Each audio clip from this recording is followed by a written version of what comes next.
This is where we left off last time. We have the bridge that you can't walk on until you press our button. But now you can cross over it. And there's some practice projects we can do with this. Instead of making it a bridge, let's make it into a little door. Oh, I actually made a house for the first project. So I'm just gonna copy and paste that into here so I don't have to make a whole nother building. And honestly, kind of position this bridge into here.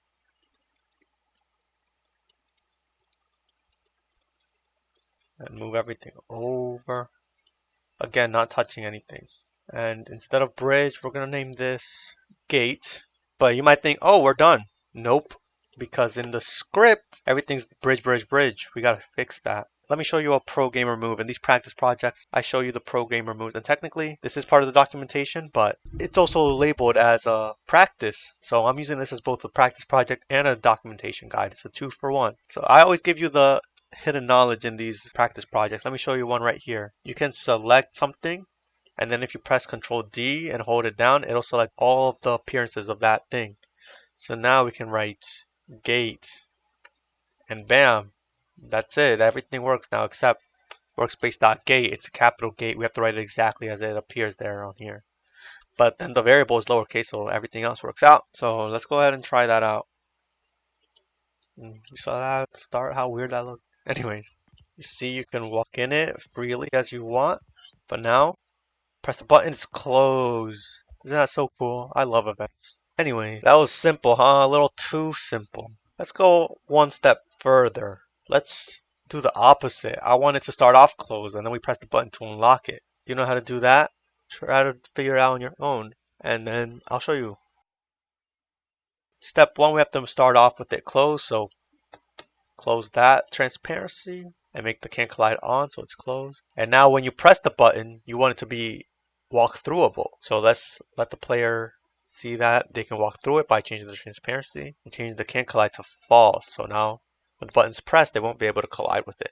As you can see, we can't get in until we press the button, and bam, we can walk in and out as much as we like. Let's take it one step further. Now I want to do another button, one to open the door and one to close it. So I'm going to name this button to open the door, and I'm going to name the other one button close. And it's very important that you copy and paste it because that has the same script. When you see inside of here, it has the script. When you see inside of here, it's the same script, but we're going to need to change both of them. This is button open. So what we want this one to do is make the door walk throughable and change the transparency to 0.5. That's what it does already, so this one's good for now. And then button close, we want this one to do the opposite. So we want this one to make the door not transparent, and we want it to set the can collide to true. So let's go ahead and test that out.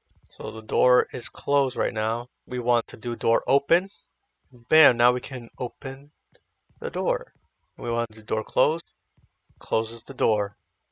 And now we can still do door open again, but the colors are not indicating as they should. I'll show you how to make the colors work out the way they should. So right now, button closed should be green since the door is already closed. So that's step 1. Step 2, whenever the button is pressed, I want this one to become red, but I want this one to become green. So whenever we open the door, we can make a variable for the other button. Go button close, goes workspace button close. And now we can change button close's color to be red, like this. And the reason is because the door is either open or shut, and this represents the door being shut, and this represents the door being open. They can't be open and shut, so whenever one turns green, the other must turn red, and when one turns red, the other must turn green. We'll do the same thing with this script, but this time for button open, these dots. Button open and button open color. It might be a little tricky, but it's simple if you think about it.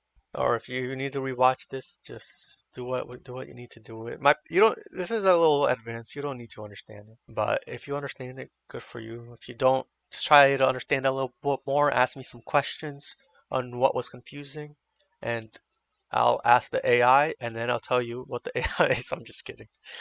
But yeah, ask me questions, and let's test this out. So I press the bam, bam, bam. Bam. So my red is obviously not the same red. It was like 175. Yeah, I went completely rogue to what the documentation said, but I think this is something you could understand. But it was fun to make. I like making random stuff. I like making things. That's why I program, man. That's why I like game dev. I like making things. If you have any questions, as I said, always ask in the comments. I appreciate you, and God bless.